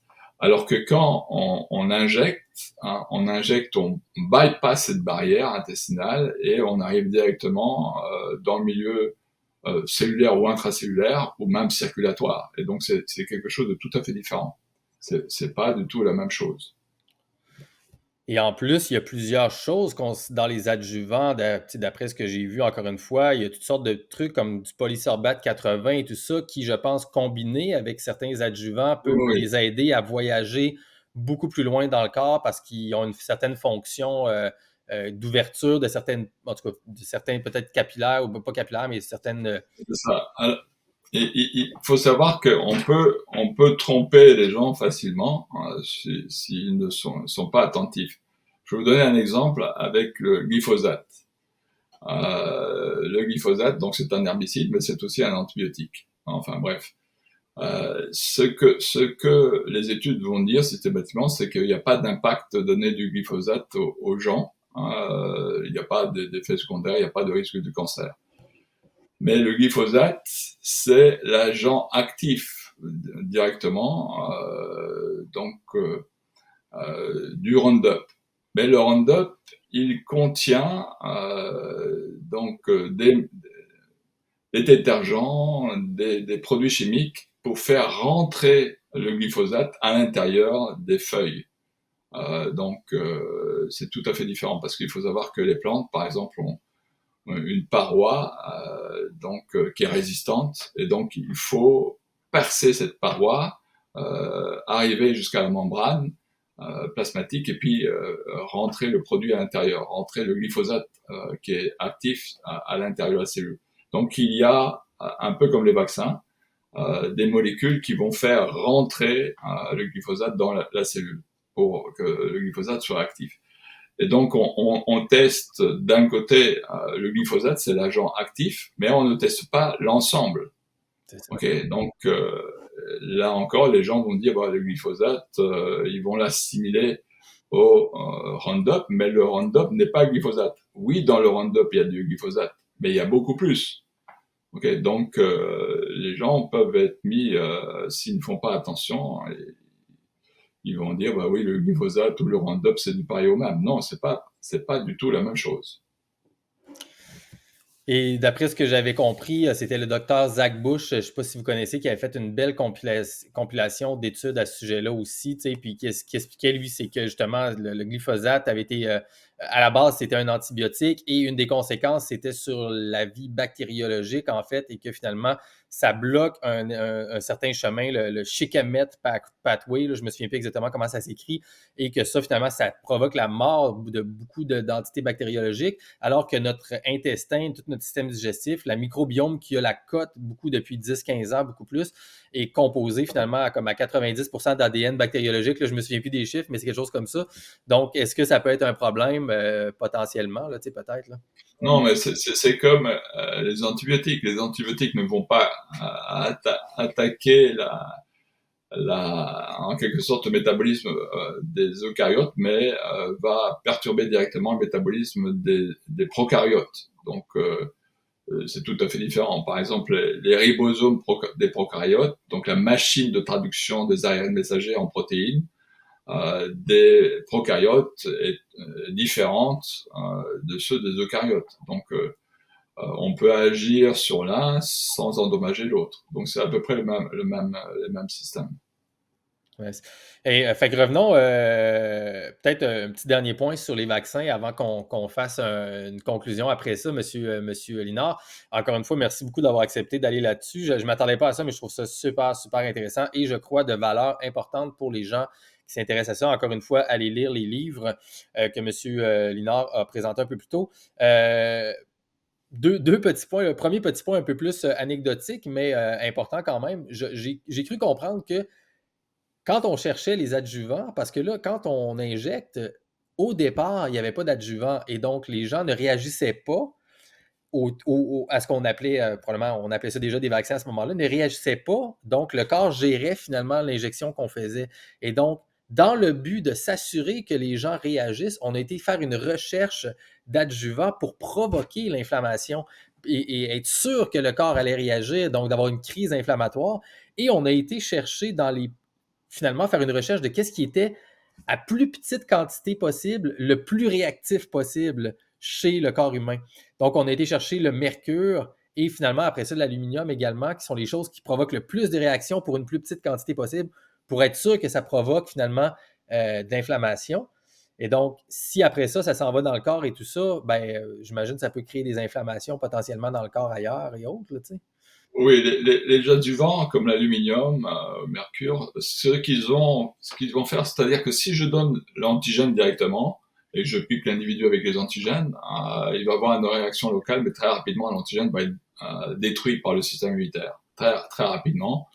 Donc ça, c'est une chose. Alors, il faudrait en donner beaucoup et répéter plusieurs fois. Et donc, ce qu'on fait, c'est essayer de mettre un adjuvant. Pourquoi? Parce que l'adjuvant, par exemple l'aluminium, va absorber les antigènes de telle manière qu'on pourra injecter une petite quantité d'antigènes et cet aluminium sur lequel est recouvert d'antigènes va persister plus longtemps dans le corps. Donc pour l'industrie pharmaceutique, c'est très intéressant parce que d'un côté, il faut produire moins d'antigènes, d'un côté, et d'autre part, il faut injecter moins souvent.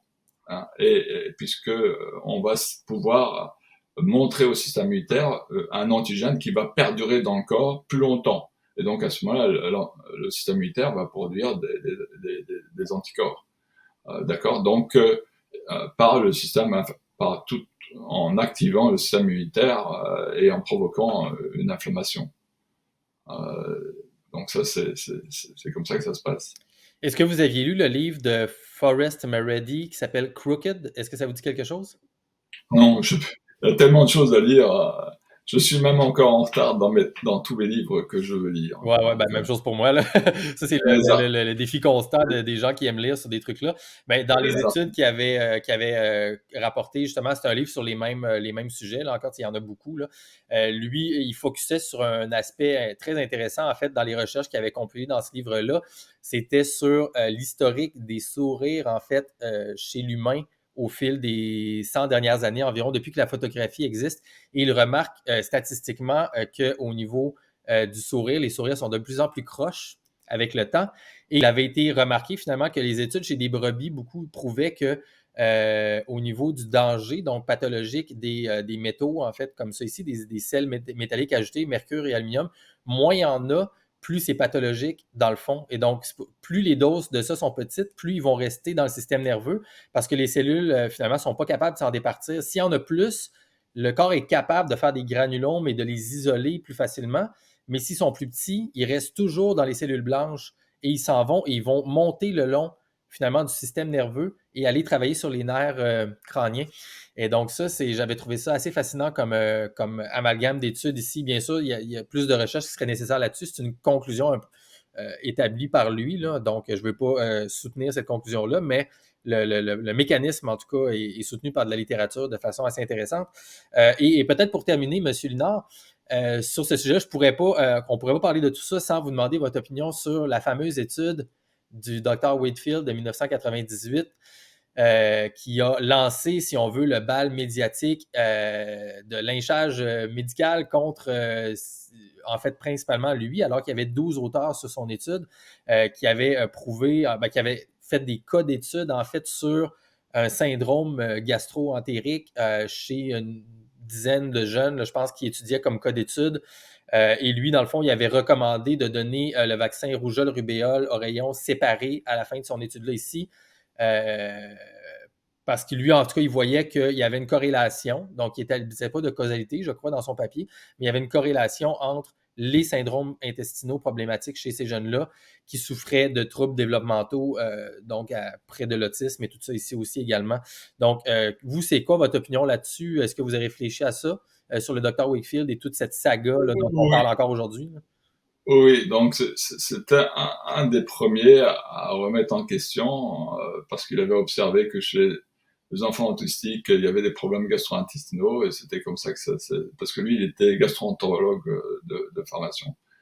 Euh, Et donc, excusez-moi, juste une petite seconde pour les auditeurs en fait qui connaissent peut-être pas le dossier, juste pour préciser rapidement. En 98, lorsqu'il a sorti cette étude-là, ça a été rétracté. Donc, on a rétracté l'étude du Lancet en fait en Angleterre, qui était le journal dans lequel il l'avait publié. Et ensuite de ça, il y a eu un comité disciplinaire aussi qui finalement a révoqué sa licence à lui et à un autre des 12 médecins qui avaient sur l'étude, je crois, là-dessus. Et finalement, lui, ça a été un peu le symbole justement des anti-vaccins là, depuis ce temps-là. Donc, excusez-moi, mais juste pour les gens à l'audio. Je vous laisse continuer. oui, donc c'est ça. Donc, oui, il y a eu une controverse. Son papier avait été publié, puis il a été rétracté, puis il a été réadmis, puis rétracté une deuxième fois, si je me souviens bien. Donc, c'était la première fois où justement des gens se posaient des questions, mais par après, il y a eu d'autres articles de ce côté-là.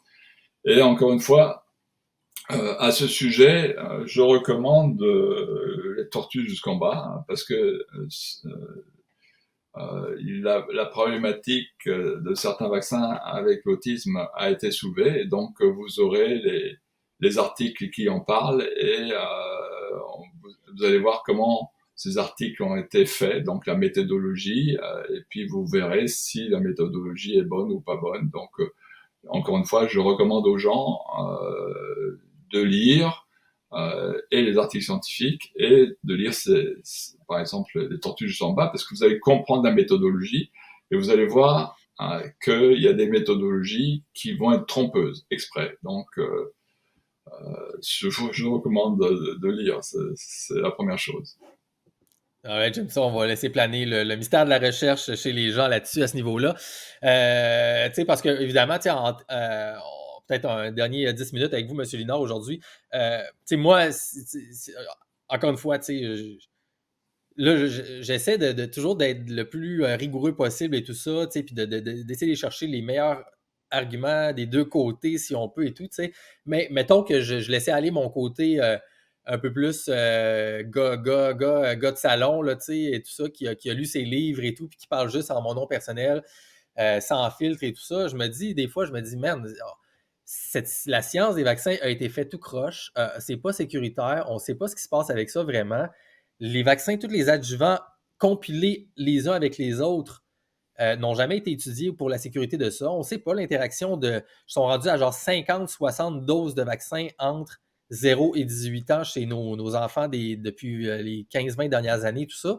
On injecte des métaux lourds dans le tissu connectif alors qu'on sait maintenant que l'interstitium, le tissu connectif, c'est genre électromagnétique. Le corps a des signaux électriques qui sont super importants.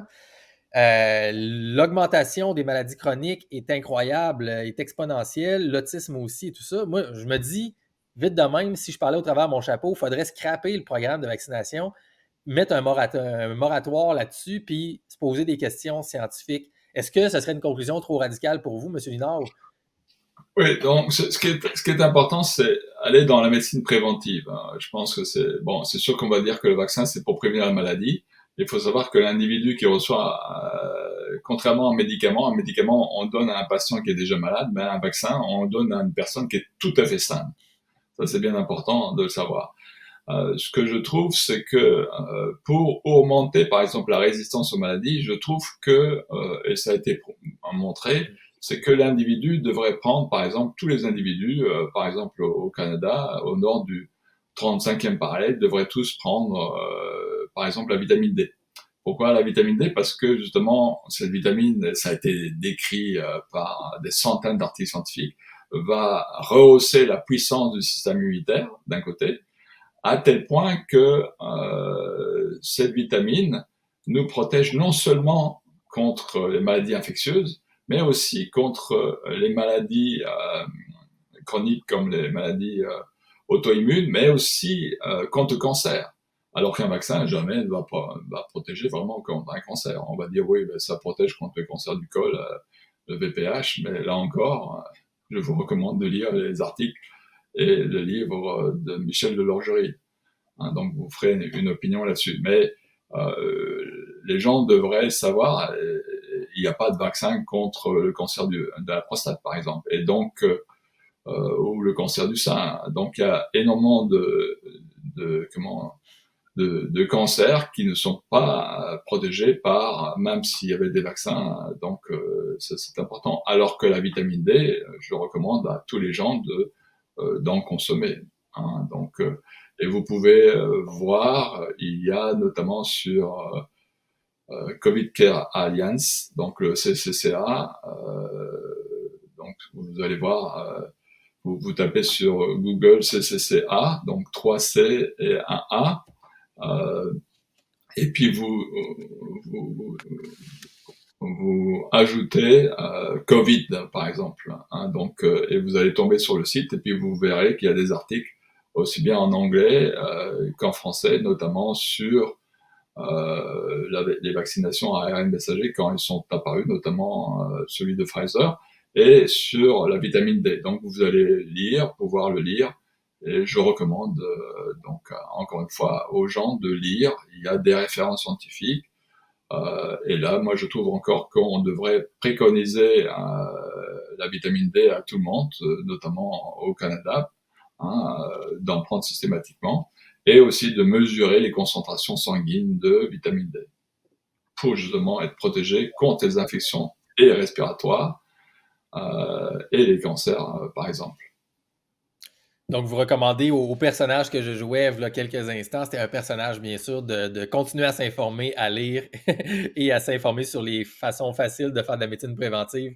J'aime bien ça. Monsieur Linard, en terminant, j'ai une question, ma question assassine ou ma question que je ne peux pas m'empêcher de vous poser de par mon méchant intérêt personnel depuis la pandémie, principalement depuis 2020. J'ai reçu il y a 3-4 épisodes, je pense, pour tout le monde. Ça va être le 36, si je ne me trompe pas.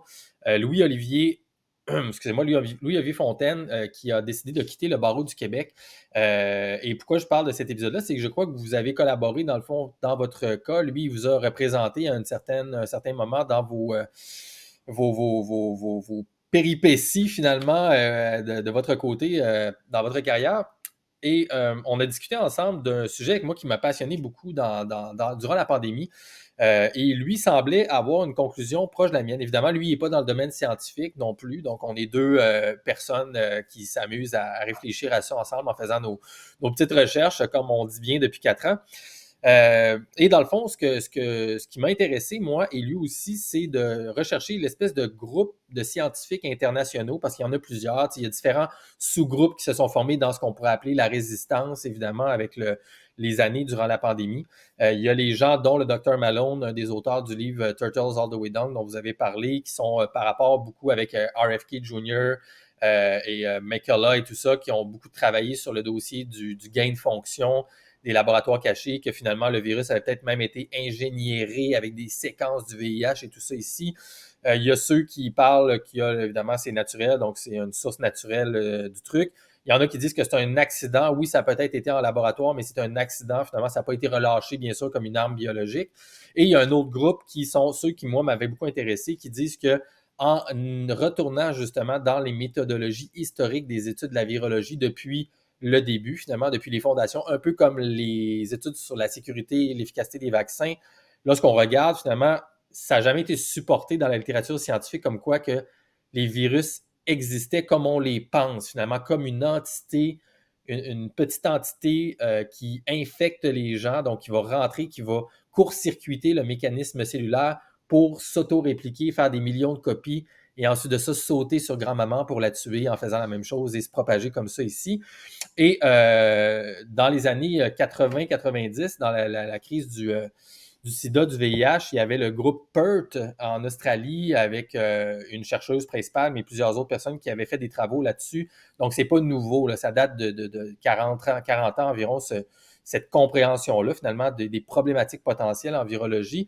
Et dans cette phase-ci là, des années pandémiques covidiennes, si on veut, il y a l'Italien Stefano Scoglio, l'ancien virologiste allemand Stefan Lenka, les docteurs Baylis, Cowan, Andrew Kaufman, Jordan Grant et des millions de personnes qui se sont joints à leur cause, comme de quoi finalement on avait peut-être mal interprété ce qu'on pensait être l'infectiosité virale. Et en lien avec ce que vous disiez, je ne sais pas si vous aviez vu cette parution-là ici, Daniel Reuters, c'est bien sorti il y a environ 2 mois.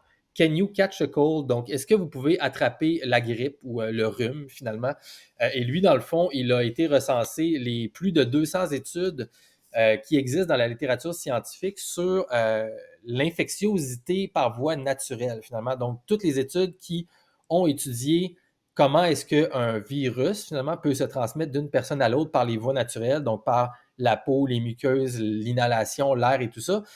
Et sa conclusion, dans le fond, en ayant analysé toutes ces études-là, c'est que c'est pratiquement, c'est en bas de 5%, c'est pratiquement 0% finalement de chances que l'infectiosité ou la contagion, comme on la conçoit, existe pour vrai et que le reste serait une illusion finalement et que c'est d'autres mécanismes qui provoquent la maladie.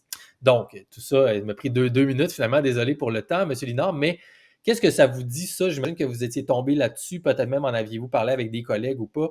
Est-ce que selon vous, c'est une fausse piste? Est-ce que vous avez regardé cette littérature scientifique-là? Trouvez-vous ça intéressant ou ça vous a passé 20 pieds par-dessus la tête et vous n'avez aucune idée de tout ça? Oui, alors le livre que vous venez de montrer, je l'ai pas lu. J'aimerais bien le lire parce que ça semble intéressant. Images s'ajoutaient, À mon la épouse pile. que j'ai plein de livres donc j'aimerais bien le lire. Alors ce qu'on sait, c'est que systématiquement l'hiver, le taux de mortalité augmente systématiquement. Et le taux de mortalité, je parle du taux de mortalité toute cause, augmente systématiquement en hiver et puis diminue en été. Ça c'est au nord, donc on sera en hiver, le taux de mortalité toute cause est augmenté, alors que dans l'hémisphère sud, ça va être l'inverse. Par contre, quand en Australie ils seront en hiver, hein, eux ils vont avoir un pic de mortalité, alors que nous on sera en plein été, donc il n'y aura pas de surmortalité. Et ce qu'on a observé, c'est que normalement, quand il y a une infection, ce qu'on devrait voir, c'est cette infection passer d'un pays à l'autre. Et là, on s'aperçoit que des fois, le taux de mortalité arrive partout en même temps dans les pays. Et donc, c'est pour ça qu'il y en a qui disent qu'il faudrait peut-être revoir un peu notre façon de penser, hein, et se dire peut-être qu'il y a un autre système qu'on ne connaît pas et que bon, il y en a qui ont pensé que c'était dû à la lumière solaire parce que en été on peut faire justement de la vitamine D, alors qu'en hiver on arrive en déficit. Hein, mais là encore, c'est encore contesté. Il y en a qui ont parlé que c'était du froid, parce qu'effectivement le froid est plus dangereux que le chaud. Ben, c'est toujours en discussion.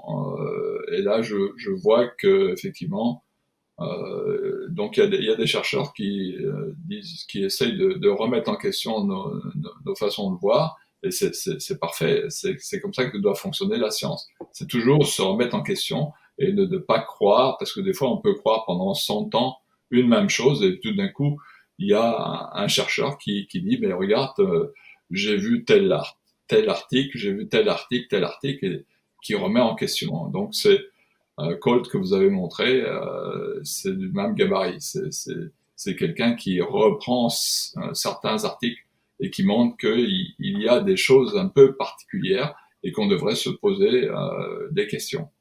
Et c'est ça qui fait avancer et progresser la science. Donc, vous n'êtes pas prêt à m'affirmer en tant qu'expert aujourd'hui si les virus existent ou pas, finalement, M. Limard. Je pensais avoir Non, les je virus, pensais ils avoir existent. une réponse officielle.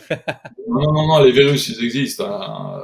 Quand j'ai fait mes études et que j'étais dans les laboratoires, que je faisais ma maîtrise ou mon doctorat, je travaillais avec des virus. On pouvait les isoler et contaminer des cellules. Par exemple, je travaillais avec les bactériophages et je les voyais. Je voyais leurs effets. On pouvait les voir en microscopie électronique. Hein. Ça, c'est... Non, dire que le virus n'existe pas, non. Et puis, bon, ce qui est intéressant dans les virus, il y en a qui sont plus gros que les bactéries, et il y en a même qui ont une certaine activité métabolique en dehors même des cellules bactériennes, donc ou des cellules eucaryotes. Donc, le monde est beaucoup plus complexe que ce qu'on peut imaginer. Et même, bon, quand on va l'enseigner, on va dire bon que c'est une particule inerte. C'est vrai que partiellement vrai parce qu'on peut les cristalliser, mais c'est pas tous les virus. Donc le monde est beaucoup plus complexe que ce qu'on pense. Donc ça c'est bien. Il faut faire toujours très attention de ne pas généraliser. Il faut être plus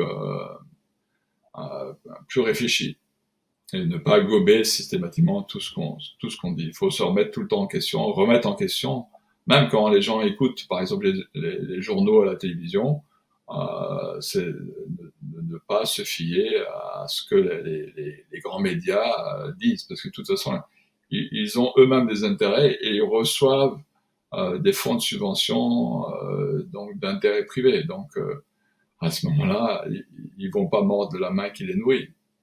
Donc, il faut toujours faire très attention.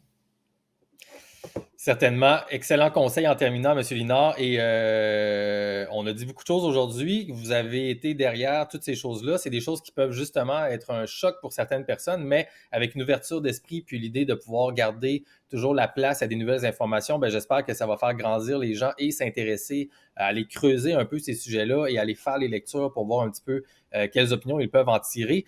M. Linard, c'était vraiment cool. Merci beaucoup, honnêtement. J'ai apprécié énormément ça. Puis même pour moi, juste de pouvoir apporter ça, même s'il n'y a pas beaucoup de gens qui suivent mon truc, apporter cette réflexion-là avec quelqu'un comme vous aux gens, je trouve que c'est vraiment d'une grande valeur parce qu'on n'entend pas ça beaucoup. Et évidemment, la question qui resterait en suspens, et je ne vous demande pas de répondre à ça, mais ce serait de voir ben, qu'est-ce qui se passerait si on vous voyait, vous, avec quelqu'un qui défend le point de vue conventionnel et tout ça, basé sur la littérature scientifique, eh bien, qui dit vrai, qui dit pas vrai, finalement, parce qu'en bout de ligne, si on est de bonne foi et tout ça, et qu'on parle de débats scientifiques, et puis qu'on a les mêmes études, ben, tout le monde devrait arriver aux mêmes conclusions en analysant les études ensemble et voir qui dit vrai dans tout ça. J'imagine que le futur et la poursuite de l'entreprise scientifique dans le temps, ben, nous aidera à faire de plus en plus de lumière là-dessus. Oui, mais il y a une chose qu'il faut comprendre. La science n'est pas une démocratie. Ça, Exact. c'est bien important. Il y a jamais de consensus en science. C'est faux. La science avance justement par les controverses, systématiquement. Et il suffit d'une personne pour remettre tout en question. Donc, c'est pas une démocratie. Une démocratie, en général, on vote un article de loi à la majorité. En science, c'est pas comme ça que ça marche. C'est pour ça que je dis que c'est pas une démocratie en science. Il suffit d'une personne qui relève quelque chose et qui remet tout en question. Donc c'est bien important de comprendre comment ça marche. Est-ce que vous seriez d'accord pour dire, par rapport à ce que vous venez de dire, super intéressant, mais je veux votre opinion très, très rapide, pour dire que, parce qu'on peut dire qu'il n'y a pas de consensus, moi j'aurais peut-être tendance à dire il y a des consensus, mais l'important c'est que le consensus est toujours temporaire et il peut être mis en question à chaque instant. Donc évidemment, il y a des consensus qu'on utilise pour se baser, pour faire d'autres études. Là, on ne refait pas à chaque fois tout l'historique, mais il faut être prêt à remettre ce consensus-là en doute toujours. Ou selon vous, le consensus ne fait même pas partie de la science du tout, que vous dites? Non, la science, il n'y a pas de consensus en science. Mais il y a des bases qu'on on remet pas en question. Par exemple, le fait que, par exemple, l'ADN existe, on peut pas dire l'inverse. On peut pas remettre en question que l'univers est en expansion. Donc, jusqu'à présent, il n'y a personne qui a pu prouver l'inverse. Donc, Mais donc, c'est un consensus, mais si jamais c'est dans une 10 base. ans, quelqu'un arrivait et puis nous prouvait totalement autre chose, on serait obligé de. C'est une base. Oui, il faut toujours être humble dans nos connaissances. Et puis, si quelqu'un parvient à remettre tout en question, à ce moment-là, il faut avoir l'humilité de, de revoir le monde autrement. Certainement. Ah, mon Dieu, ben, je voulais pas ouvrir une autre parenthèse, mais merci beaucoup. J'étais curieux rapidement. Fait que, Monsieur Linard, là, vous avez fermé votre page Facebook suite aux articles d'il y a quelques années. Est-ce que votre blog est encore actif? Et sinon, est-ce qu'il y a un endroit où est-ce que les gens peuvent vous suivre en ligne? Est-ce que vous êtes encore publiquement porté à vous prononcer sur certains enjeux présentement? Non, mon blog n'est plus actif. Il est toujours ouvert, mais il est plus actif. On peut le trouver Euh, à quel endroit? C'était ADN 109. ADN, c'était pour accélérateur de neurones. 109, c'était le 100 nouveau. Hein. Mais j'avais fait ADN parce que l'ADN, c'est l'acide désoxyribonucléique, mais je l'avais transformé pour accélérateur de neurones. Et 109, ce chiffre 109, donc 109, quand on le dit, c'est le chiffre, mais c'est le nombre, mais c'est aussi c'est 109, un 100 nouveau. Donc j'avais joué sur les deux aspects, puisque je suis en biologie moléculaire, et puis j'avais vu la loi 101, et donc je me disais, ben, la loi 109. Voilà, donc c'est ça. Donc Nice. euh, Fait que ça, c'est c'est ça. disponible. Je vais le mettre bien sûr dans la description. Et est-ce que vous êtes toujours impliqué avec Réinfo Québec? Est-ce que vous avez certains Oui, oui, événements ou trucs à promouvoir pour les prochaines semaines, prochains mois? oui, oui, je suis toujours associé à Réinfo Québec, oui, oui. Hein, donc, on essaye. Donc, il y a d'autres organisations, comme je vous avais parlé du CCCA, essayent d'informer les gens correctement, sans conflit d'intérêt. Et essayer de montrer. Mais on a dire la vérité, ça ne plaît pas à tout le monde.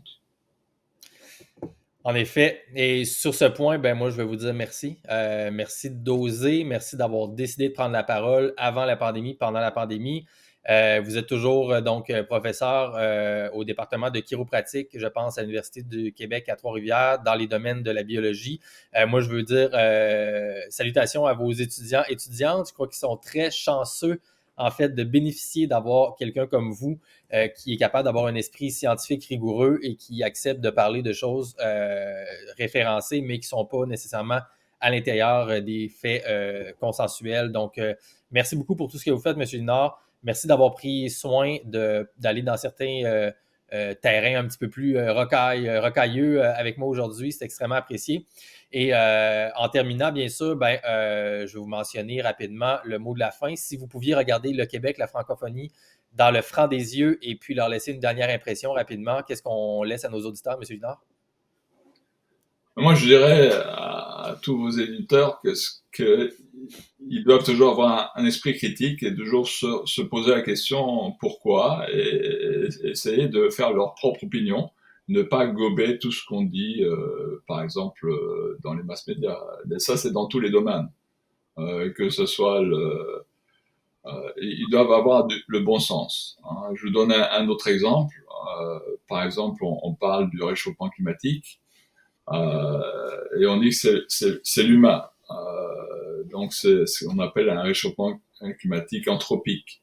Hein, donc les changements climatiques, il y en a toujours eu. Simplement pour rappeler que par exemple le Groenland, avant il était tout vert, il y avait une forêt. Et maintenant il n'y a plus de forêt, c'est de la glace. Le Sahara, à un certain moment, il était tout vert et puis maintenant c'est un désert. Donc les changements climatiques, on en a toujours eu alors que l'humain n'avait pas encore un impact très important sur son environnement. Donc il faut toujours être prudent et de ne pas foncer à tête baissée sur tel ou tel sujet. Et bien sûr, c'est en faisant ça, en étant ouvert à justement à ne pas, premièrement, rester focusé sur un seul sujet tête baissée et en acceptant d'avoir des nouvelles opinions, qu'on se fait transformer de l'intérieur, tout le monde. Et vous voyez que je fais mon petit pont pour ma phrase de la fin. N'oubliez pas qu'en faisant ça, ça vous permet de changer vous-même à l'intérieur en premier. Et comme on se dit, change-toi en premier, change le monde ensuite. Tout le monde, c'était dans le franc des yeux. Merci beaucoup d'avoir été là. J'espère que ça vous a plu, que ce soit en vidéo ou à l'audio. On vous souhaite une belle fin de journée et bien sûr, revenez nous voir la prochaine fois pour un prochain épisode. Merci à tous. Ciao. Monsieur Linard, encore une fois, merci beaucoup. Merci à vous.